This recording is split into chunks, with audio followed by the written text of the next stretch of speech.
is to send out a town of villagers, and they vow to return and will attack again. So they decide to hire some warriors to defend them, and that's the basic story of Seven Samurai and Magnificent Seven.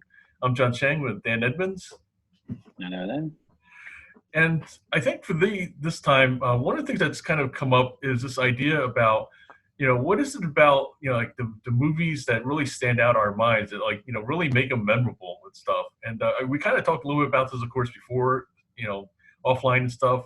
So I guess I'm just kind of curious what your thoughts are about, like, what is it about sometimes something that, like, about a movie that, like, especially when we get into originals versus remakes as well. Yeah, I mean, the memorable choices you find in movies are always the slightly unobvious ones, basically. And that could be timing, characterizations, rarely, I would say, plot twists, unless it's like something really, really unique. Mm-hmm. Maybe I'm just too cynical and watched too many movies from the 90s, but I would say it's definitely imagery, sort of characterizations, and just turns of the unexpected, basically. Yeah, I think overall it has to do with something with surprise. Like, it's got to be. It doesn't have to be something that, like, is off the wall or like, kind of like you said.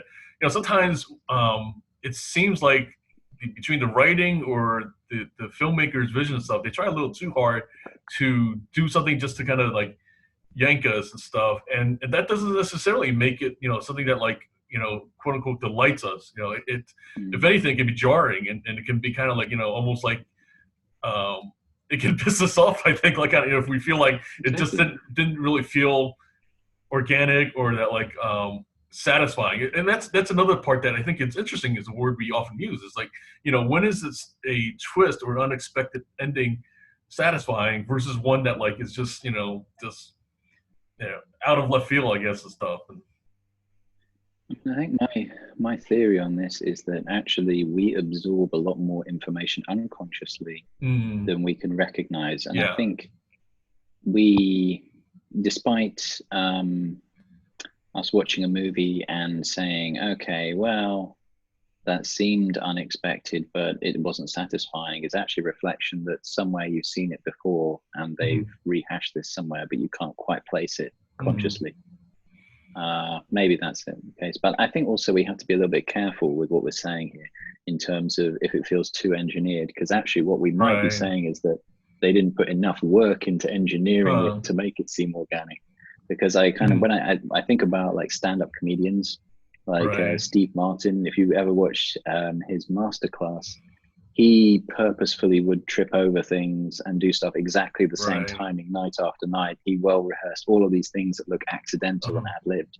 So that may be, and when you think about the great sort of movie directors like Stanley Kubrick and Akira Kurosawa, they they were apparently, like, really authoritarian, very detailed and very sort of precise. So it may be that organic, natural feeling is actually really, really highly engineered. Right. Yeah, and I think that's, of course, a great lead into talking about, the Seven Samurai. Is, here we have a, I mean, it's one of those kind of recognized classics, and I personally feel, like, kind of it's one of his best, films. I mean, certainly, different people have different favorites and stuff like that. But for me, I believe that, like, it was probably, like, the first one I watched of his, and kind of, like, made me go, wow, okay, so now I finally get it, why, you always hear about him and stuff. Yeah, I mean, actually, funny, I'm rather ashamed to say, I don't think I've ever watched any of his movies. And this was the first time I watched Seven Samurai. It's a brilliant movie, absolutely brilliant. You can see why it has been, so many elements of it have been stolen and rehashed so many times. But it even sort of stands apart from all of those as well, in that it has a real depth to the characters, the plot, the sort of the underlying themes that makes it a real timeless classic, I think. Yeah, the funny thing too is that Toshiro Mifune is kind of like, to me, his Johnny Depp. I mean, he provides comic relief. He like, kind of that moment that he picks up the orphan and stuff. Really, like, it was echoed in the Mandalorian. We'll definitely get more into that about how there's definitely multiple connections between this movie and the Mandalorian stuff. And I feel like, even though like, he's a kind of relatively minor character, like Toshiro Mifune, he's still like kind of just something about him, like kind of, like the minute he comes on, he just brings a lot of life to, like kind of just the overall, story / movie and stuff. Yeah, I mean, I don't know. I wouldn't say minor. For me, he was the character which actually the entire movie kind of revolved around. And I think you're absolutely right. It's kind of he's a fantastic character, and I think you can see he's like a early Jack Sparrow, type character, or lots of others. This kind of boastful, sort of overly masculine to the point of it becoming absurd. But kind of with a good heart, and actually has his own code of honor that he sort of still manages to portray in the movie. But I mean, there's lots of stuff. I think there's quite a lot you can get into with his character, really, right? And how it relates to the movie as a whole. But yeah, I mean, what were you gonna? Well, I was gonna say the only reason why I call him minor and stuff is because like kind of the what's called Shimada is the the leader of the Seven and stuff. Of course, when we once again to Magnificent Seven, Yul Brynner is of course the equivalent and stuff like that. And then that's definitely one of the areas that it really is different, because even though he's the leader in this movie, I tend to agree that like Mifune's character really like kind of he like kind of just there's this kind of gravity that kind of happens with him and stuff like that. He's certainly like you said, the one that kind of brings like kind of this masculinity to it, and that like I don't know, it's kind of like I guess for me it was kind of I thought of him as more like kind of comic relief and stuff, but I do see what you mean though about like kind of, because there is some different things he kind of like tries forward in terms of the story and stuff, so that's definitely there as well. Oh yeah, totally. I mean, it certainly he introduces a lot of unexpected turns, which makes him very memorable in lots of ways. But for me, the real thing of this, the real thing this movie, this story revolves around is these two different classes. You've got the villagers and Absolutely. the samurai. Yeah. And I think they kind of it's basically a simple story, really, in a deceptively simple story, and it's kind of these people coming together, getting over their differences to try and beat a common enemy.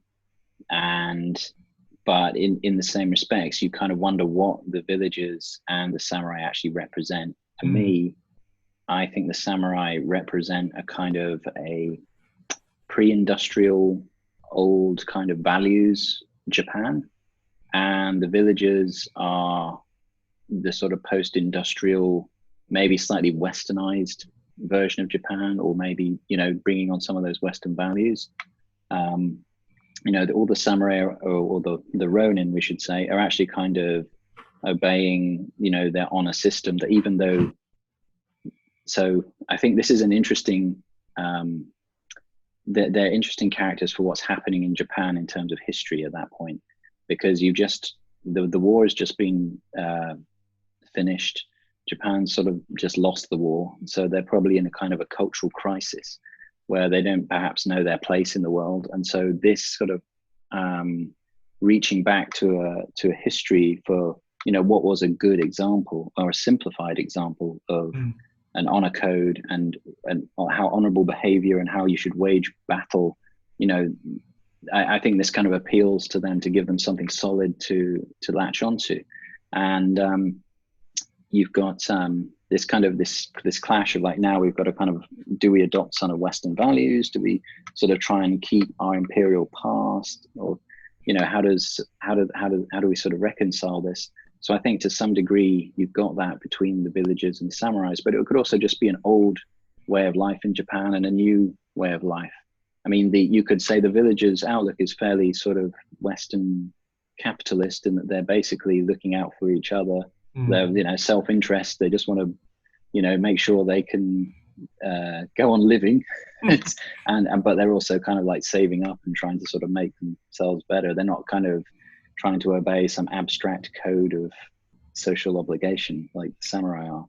Yeah, I think, what you said about kind of new versus old is a really key part about all this, because, this film was made in 54, which, like you said, coming after, kind of, such a devastating time in Japanese history, you can only imagine that, like, the real kind of, being, I mean, as looking at right now, kind of our current times of, like, COVID-19 stuff, we're at a point as well where the world is being shaken to its core because of the fact that, like, like, kind of, we don't really know what's going to be like coming out of, when we shut down the economy for the past, month or so and stuff. And for that matter, we still don't know, like what things are going to be like, months from now as well.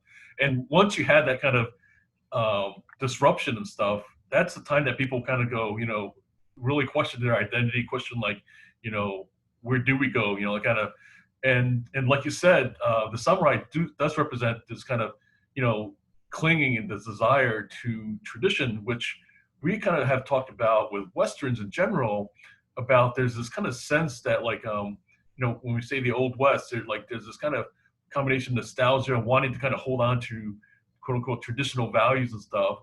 And yet, in just about any Western, there's this kind of glimpses that, like, change is coming, whether it's the railroad or, weapons that, like, we'll kind of talk more about as well.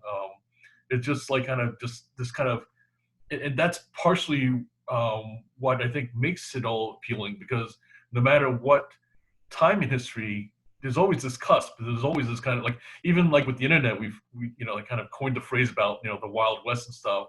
So there's always kind of like this sense of being on the cusp of things. You're absolutely right.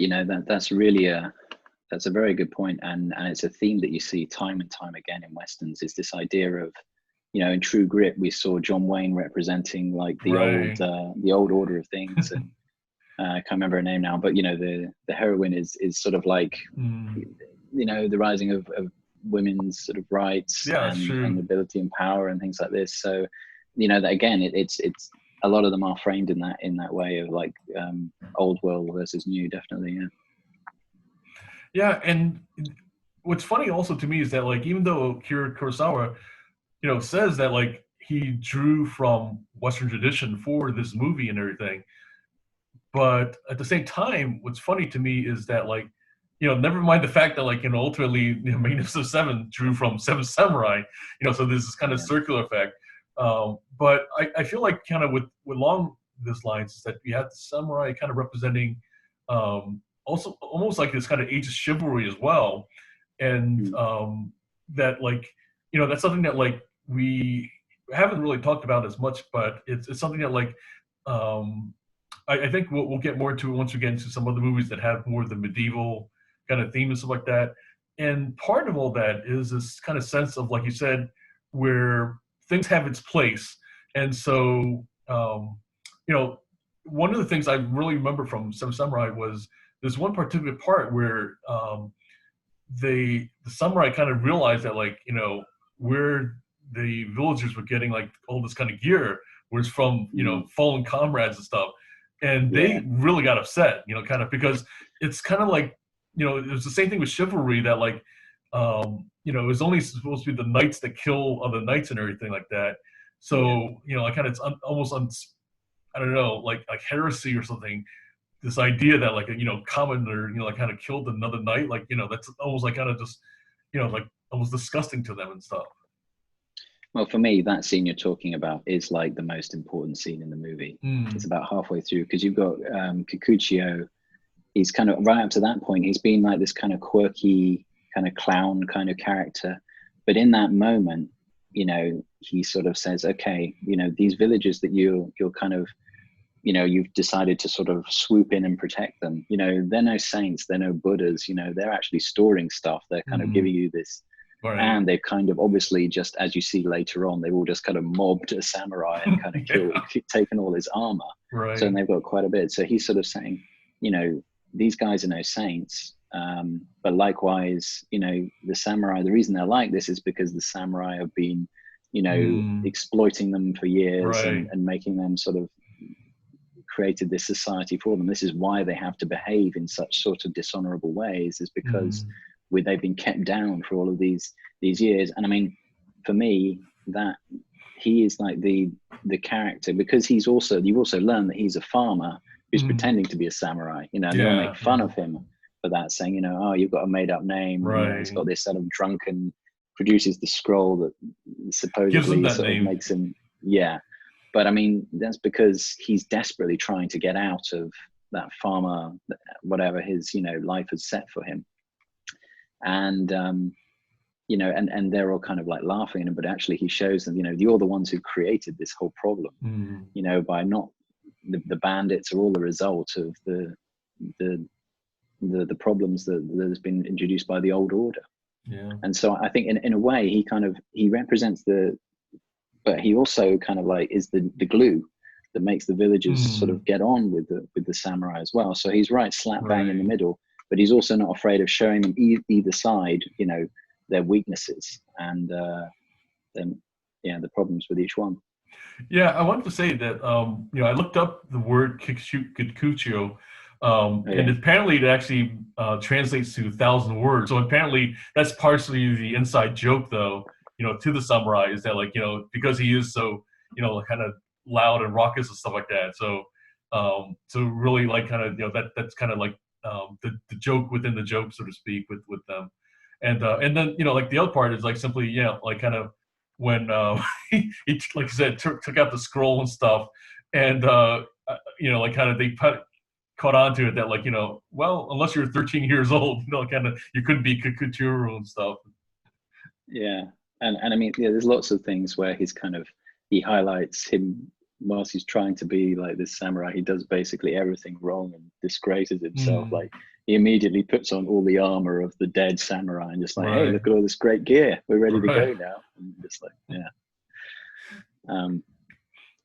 but I mean, he's a great character, and he does lots of sort of very unpredictable things in the movie, which really is refreshing and really makes you kind of bond to that character.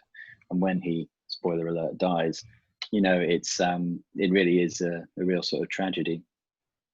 And I think that's the other thing that, like, for me, like, kind of it's partially like the sad part about, like, kind of, you know, movies like this where it's like the death of somebody you really like really makes it where, you know, like, or makes you realize that, like, you know, there was things at stake. And so, you know, certainly, like, that's been one of the criticisms of some of the more recent Star Wars movies, which we won't talk about too much, but, you know, like, kind of this sense that, like, you know, well, we know they're going to live anyway, so like, what's the point and everything like that.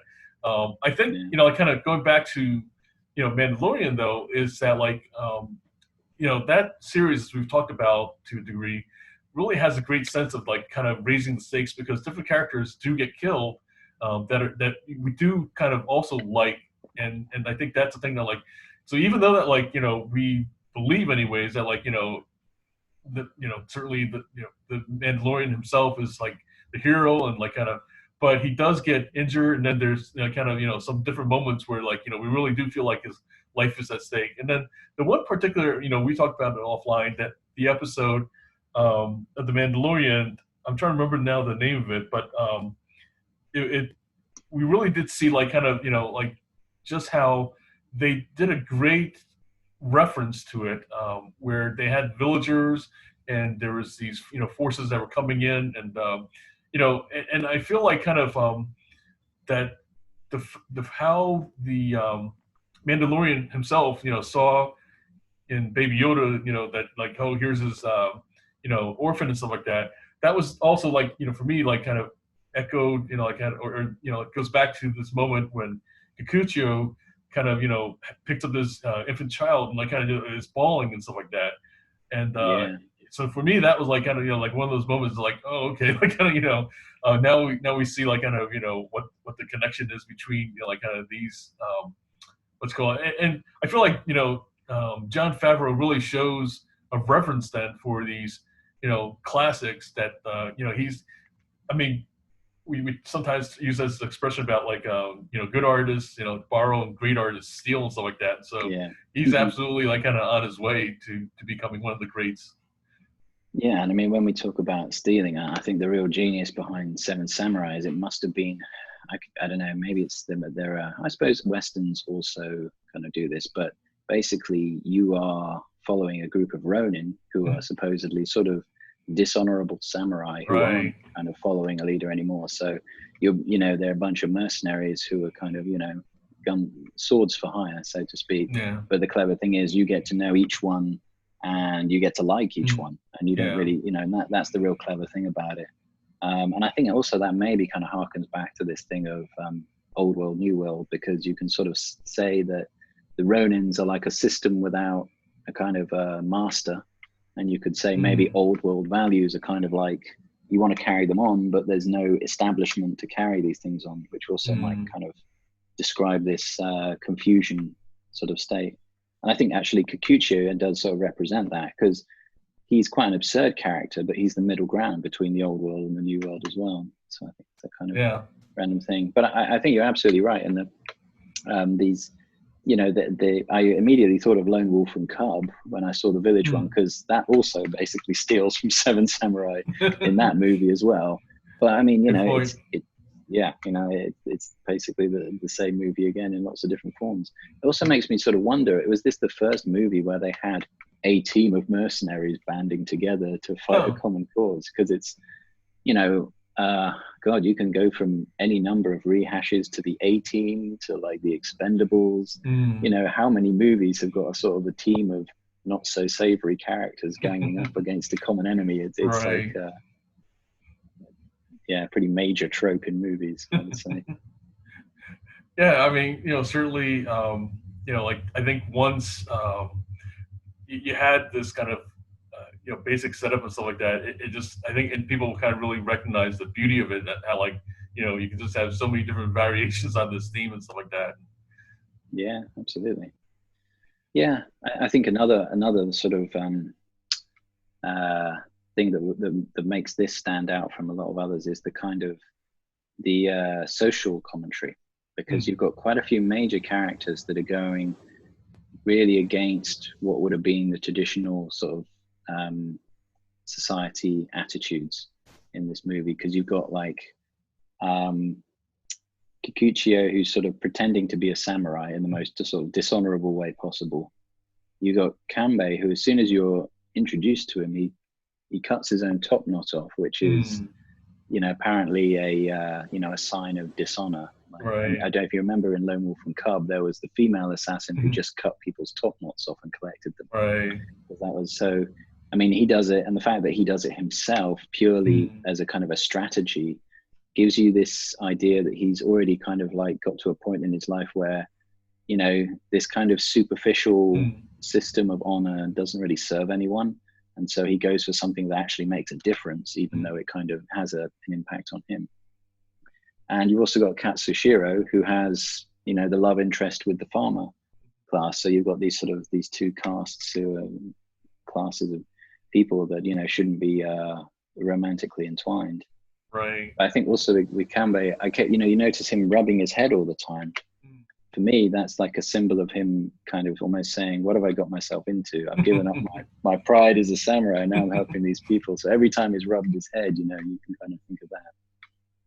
Yeah, what you hit on too, with, you know, the romance part and stuff like that. We'll definitely, you know, get more into it with Magnificent Seven, where we really see like kind of, you know, the difference in culture and stuff like that. Because in this one, you know, Seven Samurai, we see that, you know, he resigns himself to the fact that, like, you know, I mean, I'm samurai, so, you know, I can't, you know, ever marry, you know, like kind of a common farmer or stuff like that. And that's something that, like, you know, in the Magnificent Seven, like right away, like kind of is a key difference and stuff. And then along with that, I think is also just basically we see like kind of, you know, another cultural difference is the elder, right? In the Magnificent Seven, he's kind of more or less ignored or like kind of like left to his own devices stuff. But here, you know, where the idea comes from to hire samurai comes from the village elder. He's the one who originates all this, and he basically says, you know, like kind of, you know, listen, like, you know, the people who survived and, you know, came to this village, you know how, like, you know, the one village that was left untouched was the one that hired samurai. So he's like, you know, like kind of saying like, not only like kind of, you know, he's what's called, it's not like he's kind of come up with this bright ideas like that. He's saying, you know, listen, I've seen this done, and those of you who have survived up to this point, you know, saw it without even recognizing that that's what happens, though. Yeah, and I mean, there's a good point actually, because the elder he's sort of like a charming side character in Magnificent Seven, but he's obviously paid a much more kind of respect to his sort of opinions in the original, I would say. But also the other major difference for me was the situation that the villagers are in. I mean, in Seven Samurai, it's pretty dark in that they're really desperate. You know, they're hungry, and if they don't do this, they're probably going to die the next season. Right. These bandits have taken various people's wives, you know, abducted them and raped them and stuff, whereas you don't get any of that in Magnificent Seven. It's a very kind of PG-rated situation the villagers are in.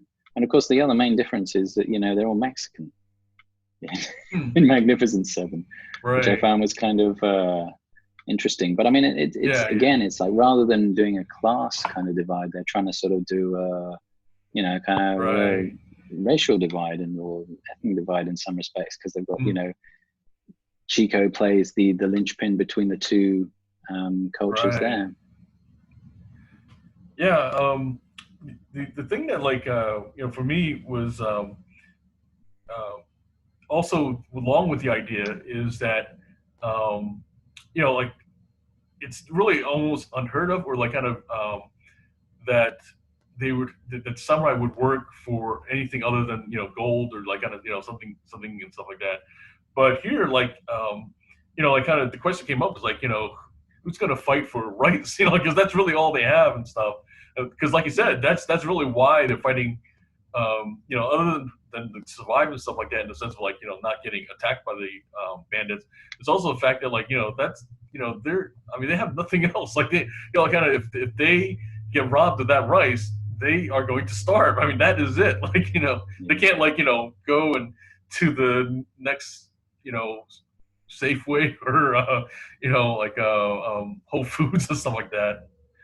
Yeah, and that whole sort of prolonged scene of them trying to find the samurai at the beginning, which obviously is like the first half an hour. They don't have time for that in any of the other sort of versions of the story. You know, you see them sort of desperately poor, eating millet, and desperately trying to sort of, you know, get just some rice so they can get at least a few samurai on board. And then the guy loses the rice pot, and everyone gets time to go into all of that in Magnificent Seven.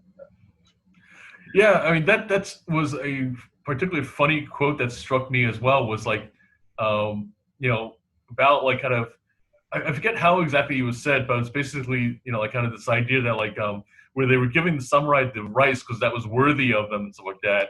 And then meanwhile, you know, like kind of that they were stomaching the millet. Like, I guess, you know, in the culture, like apparently the millet is like kind of like, you know, like kind of almost like eating dirt, I guess, and everything in some ways.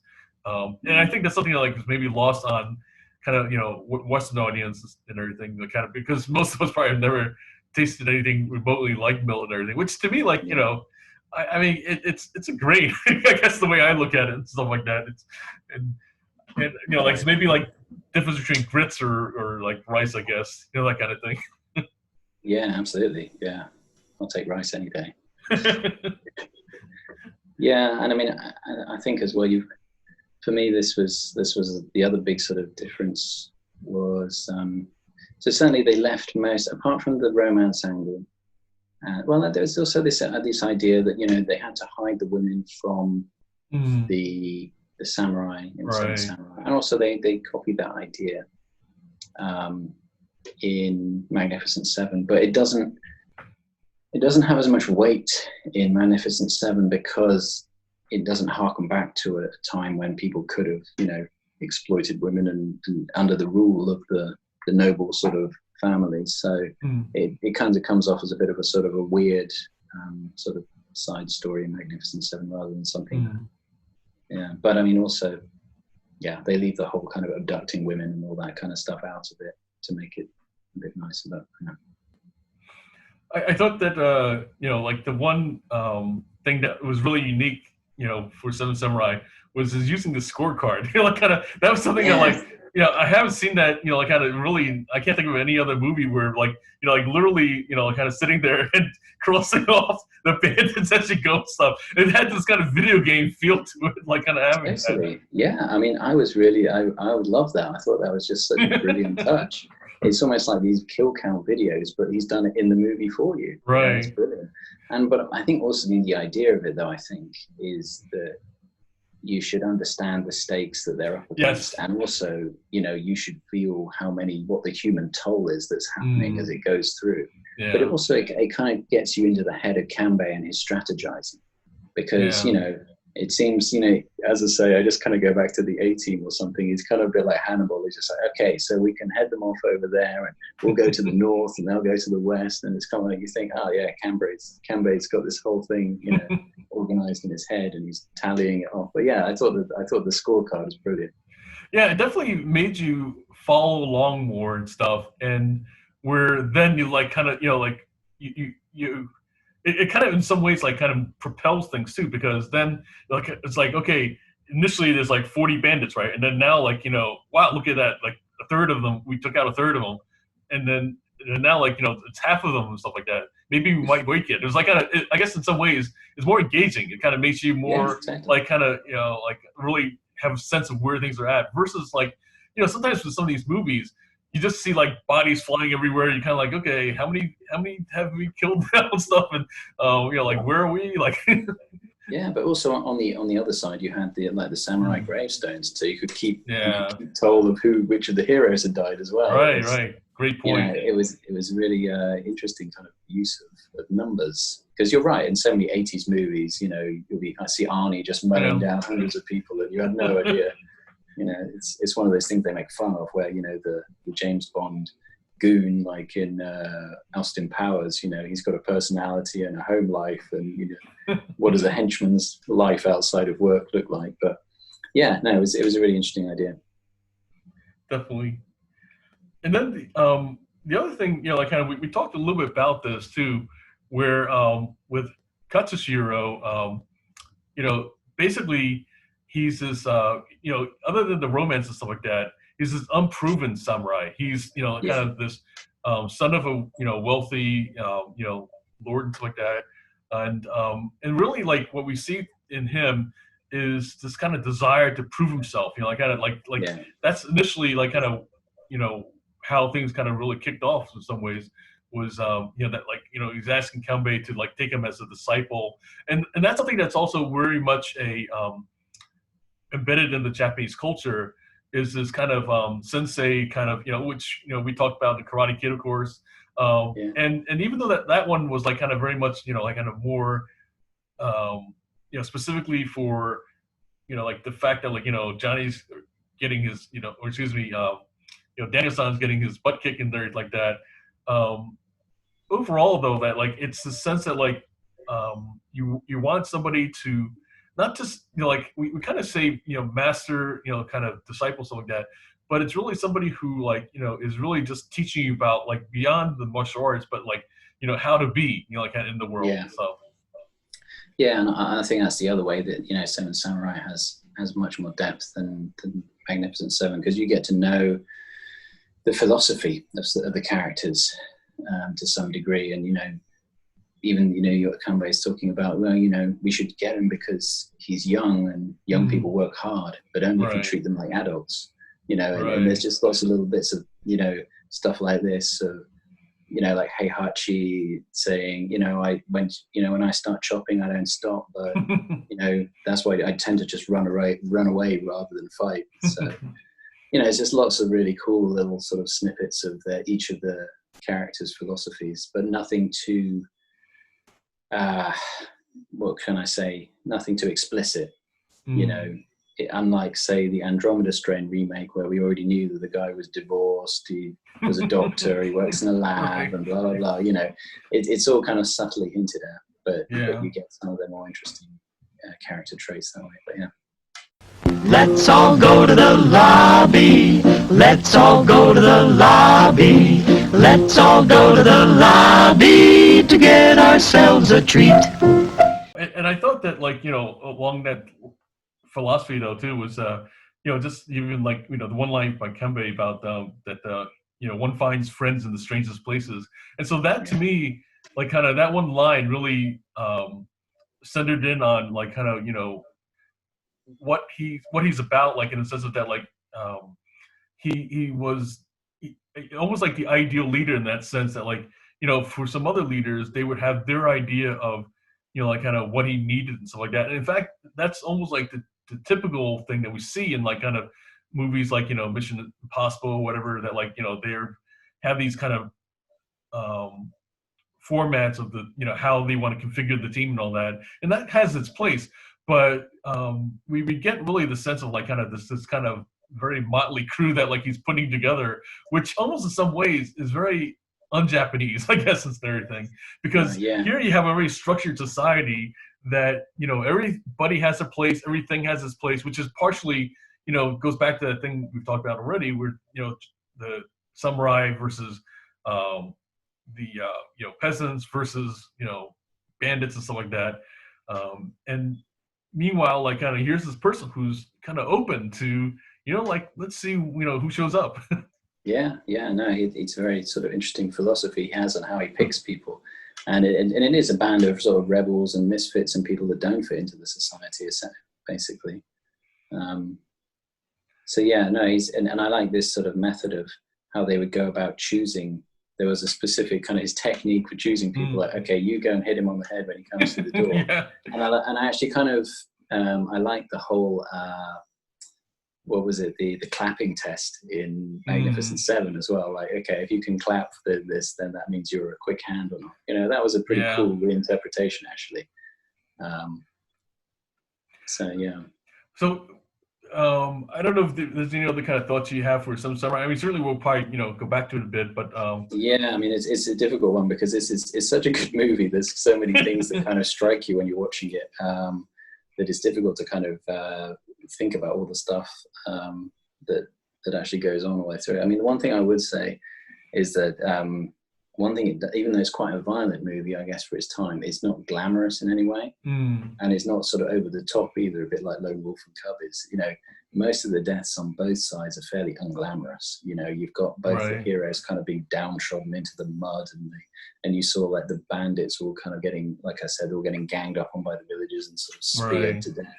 There's no real kind of glory or sort of no glamorization in any of the sort of the fighting. It's very kind of down to earth, and we got to cross the numbers off and move on. And so I thought that was a very interesting and realistic kind of touch that they had with it. The other thing I did notice was the horizontal wipes on the screen is very, I immediately thought of Star Wars, because towards the end when he's cutting between the scenes, you just see the sort of, the classic kind of George Lucas wipes, where you just realize he got it all from if not this movie, because I haven't seen any of the Kurosawa movies, but that kind of stood out to me. I hadn't thought about that. Yeah, I can see that now.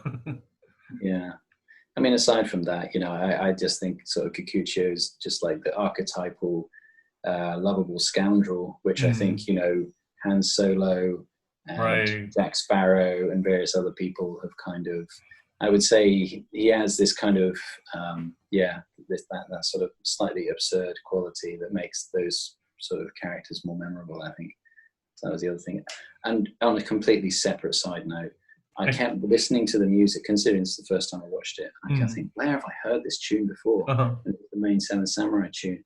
And then I realized it was from a dubstep track called Nine Samurai. Oh, wow. A guy called Code 9 and the Spaceape. Spaceape, R.I.P. for those. But yeah, it was. I finally figured out what it was that That's used funny. It. I knew it had to be some kind of hip hop or something. But yeah, it's a good track. First track on Dubstar All Stars Volume 3 for those interested. I did want to make one comment also, like that for me was kind of a quirky part about Seven Samurai is that like the people seem to have like two speeds, kind of stop or go. when they go, they are like sprinting like full speed, like that's right. And something very unique to the movie that like I can't even think of any other, because I've seen some of the other Kurosawa movies but I don't know what it was that like kind of why he like kind of that was just his thing for this particular movie too. Yeah, you're right, because the funny thing that's slightly jarring about that is because you often think of like sort of samurai or even martial arts movies in general as being people who are terribly elegant and masterful in their, so they kind of execute moves with precision and then they stop, you know, but you don't see them just sort of madly running from one location to another. It's a very kind of jarring thing to see, but yeah, fun nonetheless. So with Magnificent Seven, you know, speaking of like soundtracks and stuff, that's definitely like kind of, you know, probably out of all of these, like it's probably one of those iconic kind of you know, soundtracks that like, you know, people I think even if they haven't watched the movie, they've kind of heard it at some point and stuff like that.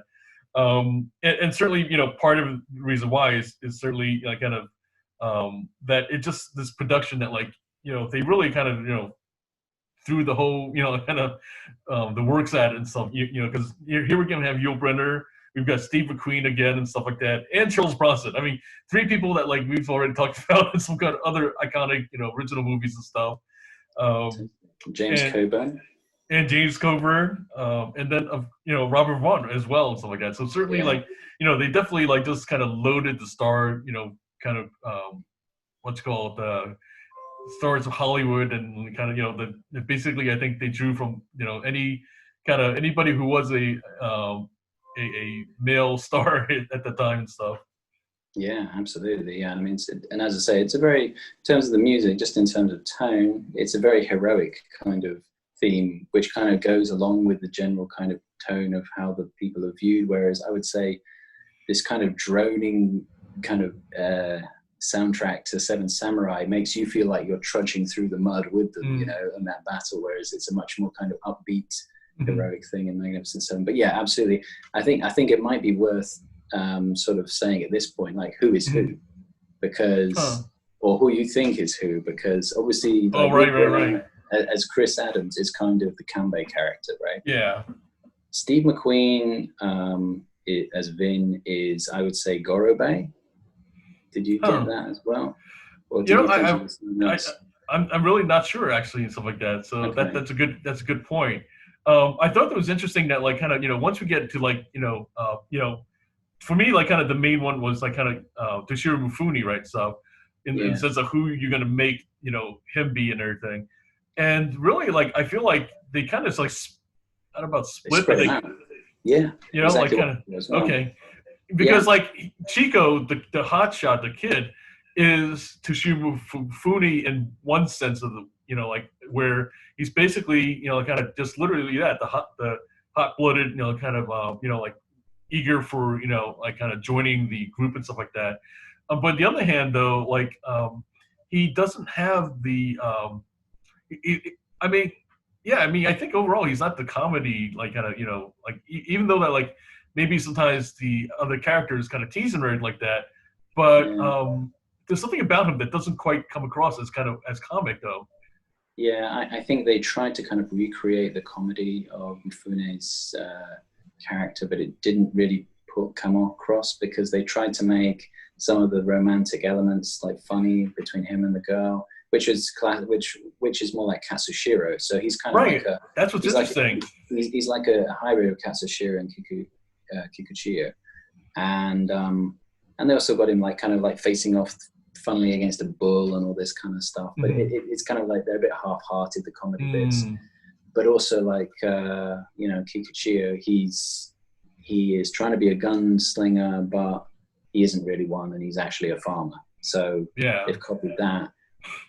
But then also you could say some of Steve McQueen's character is kind of like Kikuchiyo as well, because he's like the lone gun who's kind of, you know, obsessed with women and things like this.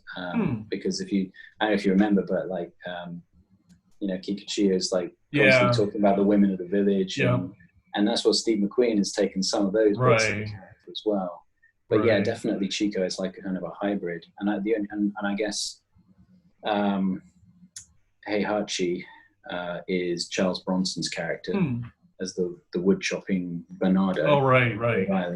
I would say that obviously James Coburn is Kyuzo, the knife man. Yeah. So Yeah, he's an obvious one. Yeah. I guess the only one that doesn't really fit for me is Robert Vaughn. Yeah, that's true. Lee wasn't really like any of the characters in Seven Samurai. There wasn't that kind of the traumatized, vet kind of thing.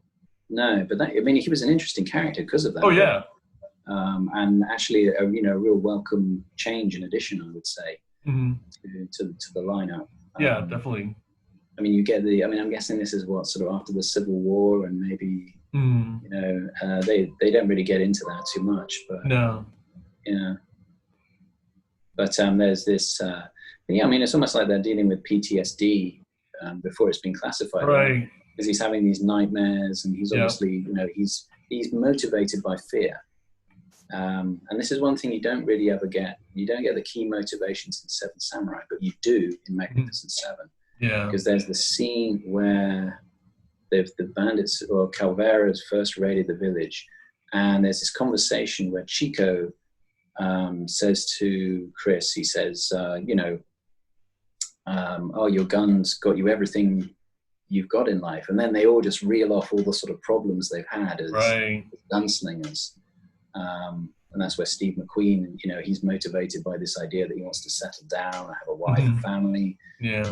But then Chris sort of counters that with saying, well, you don't have to answer to anyone. You can be independent, your own man. And so he represents this kind of very much an individual. He's almost, in some respects, he's almost like the Zen Buddhist of the Magnificent Seven lineup, because he's not bothered by attachments at all. Right? No, yeah. He's just there to do his sort of duty almost, and he's the one who sort of goes into this rather hopeless sort of task in the first place out of the goodness of his interest, I suppose. Well, I suppose it is monetary as well. And he's bald as well, I guess, on a more superficial level. Yeah, it's funny also, like, kind of, where it's almost like kind of becomes the archetype that then he ends up playing in Westworld, like, kind of, because he's all black, right, and stuff. So, like, even before he was the Man in Black, he was the Man in Black and stuff. So that's what's kind of interesting. I think that's what's so interesting about Westworld as well. The original movie is that they just kind of took his character from one movie and just implanted it into another. And this goes back to this other theory that we've sort of talked about, this idea that, an actor's career basically shapes what kind of roles we will allow them to act in. Right. And there they basically almost parodied that in the original Westworld. Definitely. And the funny part too is that, like, he's playing this Cajun, right, and stuff. I mean, Yul Brynner apparently, like, he's like, as far from Cajun as you get, like, because other than him, like, pulling off, like, kind of, the King of Siam and stuff like that, the man apparently he's Russian from background and everything like that. So it's interesting how, like, he ends up in these roles, right, that he's playing something that, because as far as I know, I don't even know of him ever playing a role where he's Russian and stuff too, which is funny. No. I mean, yeah, he played like the King of Siam in The King and I, so he just plays. He's definitely not sort of white American. He plays the exotic character. Right. But there is a really weird kind of connection here with all of the actors, actually. Well, not all of them, but most of them in Magnificent Seven. And that is like this weird sort of European connection. Yeah. As that, like, Vladimir Sokolov is Russian. He's the old man. Right. Yul Brynner's Russian. Right. Charles Bronson, his parents were actually Lithuanian. Oh, I didn't know that. He's like kind of first generation American. Horst Buchholz, who plays Chico, is German. James Coburn, his mother's Swedish. So there's another kind of European connection. And Brad Dexter, who plays Harry Luck, his parents were Serbian. And in fact, Serbian is his first language. So you got most of the Magnificent Seven are kind of like from Northern or Eastern Europe. Right. But there's a definite sort of close connection there. But I just thought that was a really weird thing. And a lot of them have done military service as well. Yeah. As well, that's the other commonality there. Yeah, I think also, like, part of that is, like, in this one, it's 1960 and stuff. So, like, kind of after World War II, we did have these vets coming back, and they did have, PTSD, but it was still not called that, like, kind of, so that's, I think, like, after the Korean War, I think that's when they started realizing that, like, this is just quote unquote battle shock, or like kind of, they call it something else, like kind of something like kind of where, it was like, what's that? Shell shock. Yeah, that they called it anything other than, you know, like kind of that was like this kind of, you know, trauma or the kind of, you know, so and it was just recognized as like kind of, you know, something that was a actual, you know, mental, you know, health condition and stuff like that.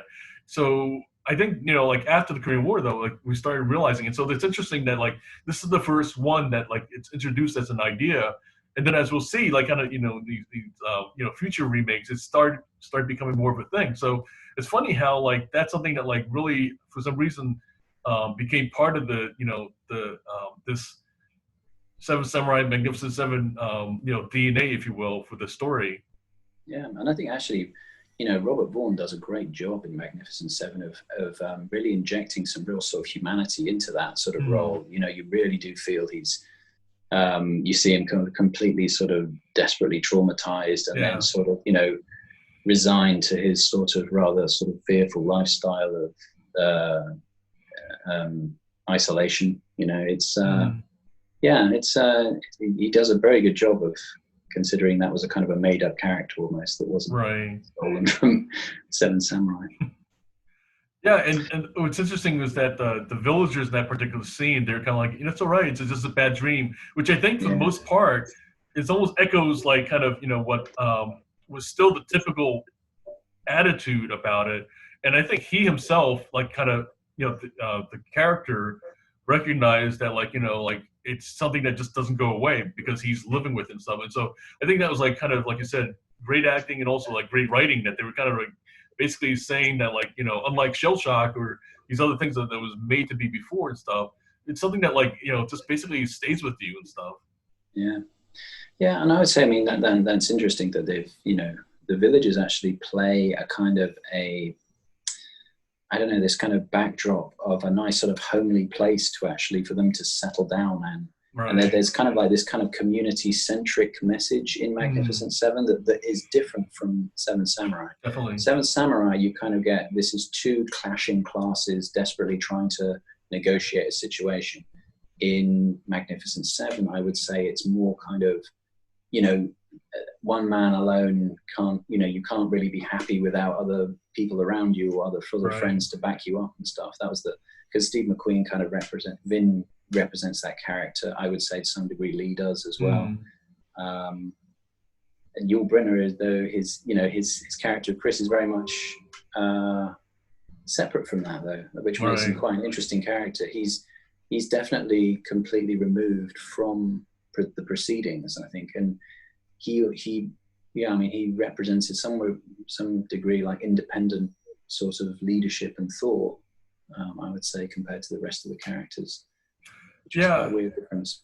I mean, we talked about some of the differences before about, like, kind of between, you know, the Japanese and this Western kind of idea and things like that. And I think, you know, the villagers, I think, almost represent this kind of idyllic life.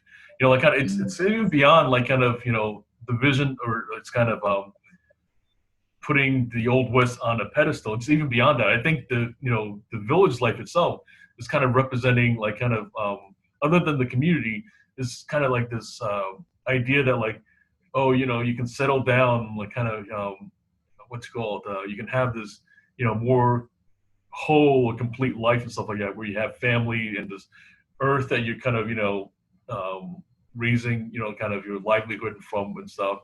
And it's, I don't want to say the opposite, but like in the Seven Samurai, the way that the villagers there kind of represent the, you know, farmer's life and stuff, is that, like, you know, the one line that sticks with me is that, like, you know, like, kind of remember how low you had to stoop for that rice and stuff. You're like, kind of, you know, like they really made it that, like, you know, it's this thing that kind of, like, you know, I mean, there's not, the only thing maybe lower than us, you know, as farmers, is being a beggar or something like that. Yeah, absolutely. Yeah, no, you have it. You're right, absolutely right. It's where I think you've got this, the difference, the portrayed difference of, like, who has it good and who has it bad in Seven Samurai. And yeah, it's just in Magnificent Seven, you just think, well, if it wasn't for Calvera, everybody would just be having a great time, which is not the case you would think of for the villagers in Samurai. But also, I mean, you can sort of see the differences in the love interest in that relationship. Right. because in Seven Samurai it's portrayed as a forbidden sort of love. Yes. Whereas in Magnificent Seven, it's kind of like she's just trying to get him to stop doing stupid things in the fights, and she would, he'd be better off just like settling down with her. Is kind of like the impression you get. So and I think that kind of shows you how they view the villages in both movies. Yeah. Definitely, like, and I think like the other part of that difference too is that like we're in the Seven Samurai, like kind of, even though that like here's this kind of higher class, kind of being involved with the farmer's daughter and stuff like that. It was still the farmer himself still saw it as like, oh, he dirtied her, I forget the term, but I think he almost said it like that she's damaged goods. I think it was like kind of the expression is like that. Whereas in this one, in Magnificent Seven, Chico's involvement is kind of like, well, kind of maybe he kind of like what's called he didn't marry her properly and stuff like that yet, but it's it's like kind of nudge wink wink. It's like kind of their kids and all that. So it's like kind of taken more lightly, that it's not as like a serious kind of thing of like not beyond even honor and stuff like that, but like where it's like kind of almost like disgraceful. And which again, another key difference too, I think, is that like in the Japanese culture, to lose face is like you might as well kill yourself, which we've seen like some other ways and some other times and stuff. Indeed. Yeah, and I would say, the pitfalls of pride, I would say, is a kind of a theme as well in Seven Samurai that's not in Magnificent Seven at all. Because like you said, you've got Manzo, the farmer, who even though he's kind of proud of his daughter, he sees her as, something to be traded and bartered. Yeah. You've got, I'm trying to think of there was quite a few that I wrote down when I was thinking about this, but also like the, Rikichi, that character who is, tolerably aggressive and defensive, and that's because you find out that he's ashamed of the fact that the bandits took his wife. Yeah. And then, of course, you've got the fact that the wife would rather, when she sees him trying to rescue her, she would rather die in the flames because she's so ashamed of her fate, Right. So you've got these real sort of very heavy. Yeah, I'd forgotten that's a really heavy scene. And there's a lot of themes like that in Seven Samurai that are just completely absent from. There's more. There's a few more as well. I'm trying to think what else. But those are the most sort of obvious ones I could think of. Yeah, because like I think Magnificent Seven focuses more on kind of the code of the West and stuff like that, where it's different times about like kind of defending your honor in the sense of as a gunfighter. It's less about like kind of like if you are a farmer or something like that, you don't have that same kind of issue and everything. That to me is like kind of funny too, like because certainly like that's one of the things that kind of happened. What in this case with James Coburn's character, that the duel here is that like the other guy like kind of has to prove that like like, oh, I had you and stuff like that, and so like kind of don't walk away and stuff like that. He had to defend his honor, like and it was something that like that was like kind of where pride and kind of is more part of the code of the West and stuff like that. Yeah, absolutely. I think I've just realized as well, one of the major differences between the two, we're still talking about the villages here, but in the original, you could say that they deceive the samurai, in that they have the armor, they've got nicer food, but they just don't display it because they're sort of scared of people taking it. Whereas in Magnificent Seven, they flat out betray them. Halfway through, they just kind of side with Caldera because they're too afraid. And they basically kind of sell them out. So that's like a real big difference. And it makes you sort of, that was for me the biggest plot hole in Magnificent Seven. I don't know why they would go back and, you've already kind of like helped them. You've got nothing in return. They just sold you out, and now you're going to go back and help them again. It was that was a bit hard for me to swallow. And what's funny is that like with these other remakes and stuff, they echo that though. Like like that's one of the things that like they do again and again. Like so that is a funny aspect, because I agree that like it is kind of funny as to why they would go back. I almost feel like that that the way the script or the story kind of tells it, or that it sells it to us, is that like, oh, like what's called they just have to kind of they just have to go back. Like, in other words, they kind of come up with some reasons and stuff like that, but it's like kind of like, oh, just kind of press the I believe button, like kind of let's move on and stuff. Yeah, definitely a Magnificent Seven. It was like pushed that way. I mean, as I said, there's no real opportunity for that in the original because they get disillusioned, but it's not like they ever leave the village or anything like that. No. So, yeah, it was just an interesting difference. I almost feel like that's like almost another aspect of the like how Magnificent Seven like kind of really in some ways showing the different aspects of the code and stuff like that. So in other words, that like I feel like if they were trying to justify it in a way, is like that, like, well, it's such an important part to like you would only be like only a yell kind of coward would kind of turn tail and stuff like that and run, so they have to go back because like these are like kind of these fighters who like they what's called they're pros and like that, so therefore they would have to go back and stuff like that. But I can tell you why it's so much harder to place than the original, because the samurai are working to like a code of honor, a selflessness that's kind of ingrained in the society. These are guns for hire that kind of, and that's why it feels kind of hollow compared to the original, because rather than doing this rather than sort of doing a duty to the greater good, they're doing it in service of basically money.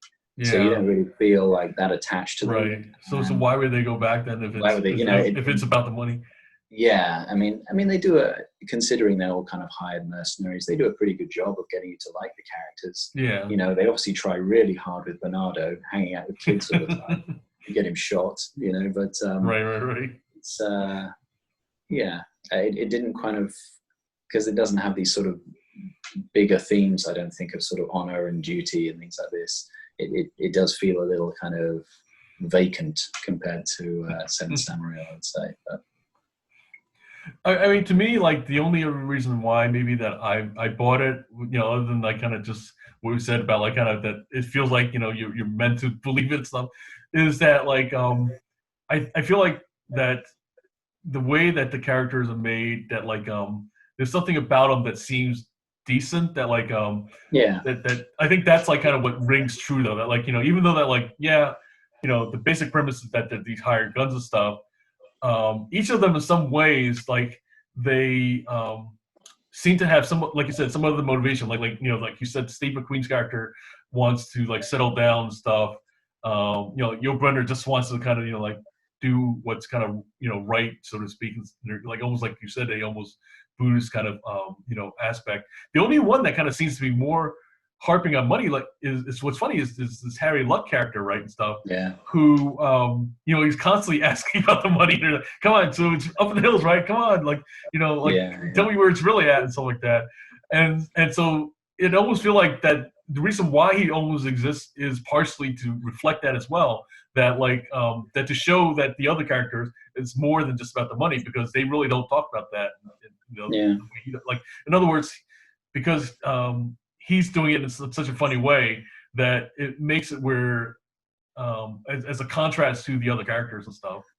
Yeah. It obviously is there to sort of downplay the mercenary angle, because I think what's quite clever about Magnificent Seven, as you said, is like they do, despite them being sort of guns for hire, they add enough humanity into the role in that you get this other side of that they don't really have anywhere to settle and they have to watch their backs all the time. Yeah.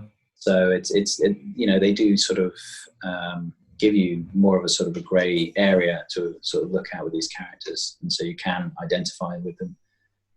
But yeah. And then I think that's what makes the betrayal also even more tragic, I guess, is the fact that like, because of the fact that like they're all doing it for essentially, the bottom line is that they're doing it for these villagers and stuff, that in some because they are so decent, for some reason they do care about the villagers, because like to them like kind of it's really that not that much money to them, And so like kind of, so then that's why they're there. And then, but meanwhile, kind of, you know, after all of that, like, in fact, I think even, what's called Chico, like kind of, you know, basically like, you know, tears into him about that. Like, you know, like, this is what you do, like kind of, you know, after all this, like you just like kind of betray these guys and stuff. And so he almost like echoes that aspect of it, like the indignation.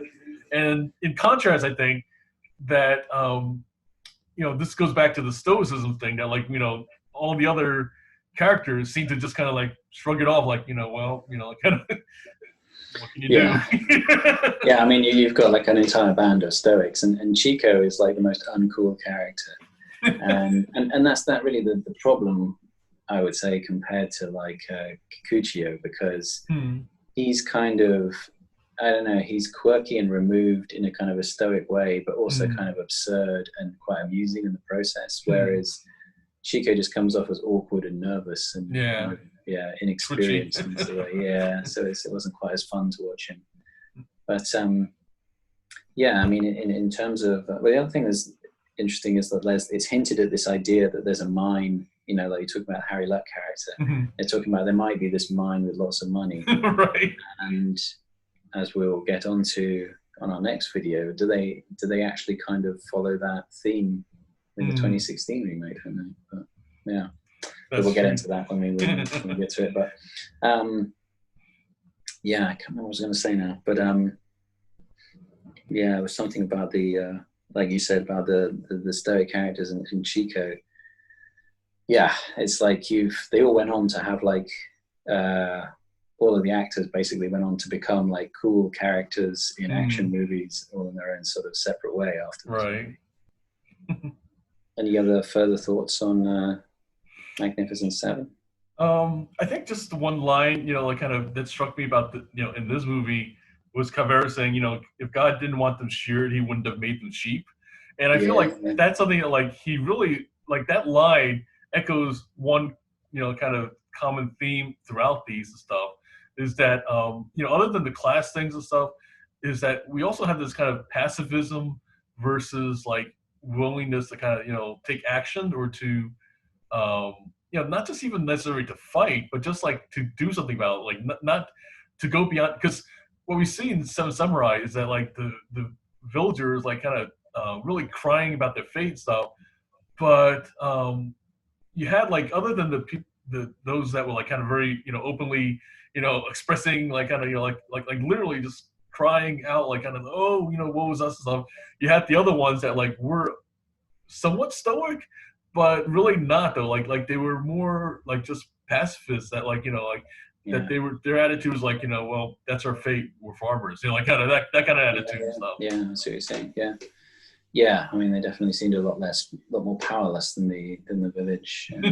I would say that Calvera seems considerably more considerate and reasonable than the other ones. And I thought it was also interesting that there's another big difference, is that there is like one bad guy in Magnificent Seven, where there isn't the bandits are pretty much anonymous in Seven. No, yeah, you never get to see their side of things at all, except for the fact that they're desperate and hungry.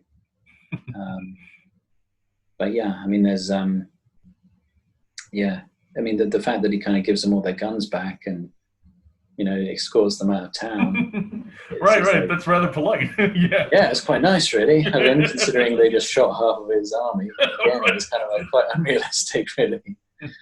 But that's to say, towards the end, the realism started sort of tapering off.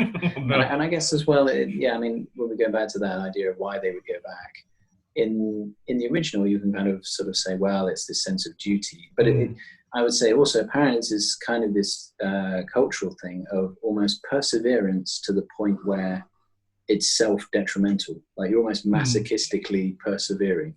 And, you know, you can kind of see that's how you'd have to be good at martial arts, right? You've got to kind of endure the pain and go through years of training to get good at it. Right. And I kind of think that's somewhat embedded in some of the characters. And I don't know how widespread it is in Japanese culture, but you kind of get this idea that the bandits are desperate. They really, you know, why would you keep attacking that village? It's almost seemed like this kind of stubborn perseverance that they were probably going to get killed. Likewise, you know, their honor, the samurai's honor is almost to their detriment because they end up with no money and they don't really get in, or they get killed. So that kind of works in that context if it has that cultural connection. Whereas in Magnificent Seven, it just seems like misplaced judgment. There was really no need for them to go back at all. They could have just rode off into the sunset. Right. So yeah, that was, I guess, what I was trying to say earlier. But yeah, I mean, I think it does get to a certain point with this that, like, I don't know about even symbolism, but like kind of this idea, like there's this idyllic kind of life with the villagers and stuff, and then because certainly, like, with Chico in the end settling down and stuff like that, right? It's not him like kind of basically like kind of giving up like kind of the life of a gunslinger and everything like that. It's more him that, like, realizing that, like, oh, there's something more for him, like kind of in being a farmer and stuff like that than he saw before. So like it almost seems like that what we're saying is that, like, here's this kind of like what can be and stuff like that if you choose a life that, like, where it's something more fulfilling than like kind of this empty life of a gunfighter and stuff like that. It's to some degree, I guess, it's like a like almost like a pacifist kind of message and stuff. But I think it's also just simply that, like, creating this idea of like something more where you like you said, part of a community, something more where you're part of something more than just for yourself and stuff. Yeah, absolutely. I would say that that's definitely the message. If you're going to fight for something, fight for more than yourself and in a community that's sort of worth protecting, other than sort of individual ambition and glory. Right. It's the kind of, but I think that's one thing that's sort of said by Chico is very impressed by the skills of Chris and stuff. So he must be famous. He sort of really likes this idea of the glory of being a gunfighter. But then most of them sort of like say, that's really not the case. And for them to even have accepted this kind of situation, none of them are going to be in it for the glory. There's no right. And then I think the other part too is, like, you kind of alluded to the other part about Bernardo kind of playing the kids was that, like, like kind of where the kids were like, oh, we want to be like you, like kind of, the same meaning that they want to be like a gunfighter and stuff like that. And then, like kind of that they at one point like kind of basically decried their, fathers being like a coward and stuff like that. Yeah. But, Bernardo, said, listen, kid, and like kind of, running a farm, like working with a mule with no guarantee of, what's going to become of it. This is bravery and stuff. So like, again, like kind of, it's kind of idolizing in a way, this kind of, quote unquote, simple life and stuff like that. And I feel like kind of that it's again, like this message of like, if you do like kind of, lean into like kind of whatever your work is and stuff, that's courage and everything. It's not necessarily about, going into battle. So again, I feel like it's almost like a reflection of like kind of coming out of the Korean War, that like there's this kind of message of like, even if you didn't go fight, on the battlefield, stuff like that, there's courage in just kind of being here in the home front and doing what you need to do and stuff. Yeah. Or you could be a bit more cynical and say, like, they're trying to say, you 9-to-5ers, you're doing a great job, and don't worry about us entrepreneurs, us gunslingers in the economy. Right. You're the ones that are really doing all the hard work. I don't know. That's very cynical. Alrighty. So we're gonna hit the pause button for now, or actually, I guess what we'll do is this will be kind of the more or less the wrap up for this part and stuff like that. We'll continue next time. With the continuing remakes of the Seven Samurai with Battle Beyond the Stars, the 2016 version as well with the Magnificent Seven, and one that we discovered last minute, the Seven Magnificent Gladiators. So that'll be next time on. So once again, thanks for watching.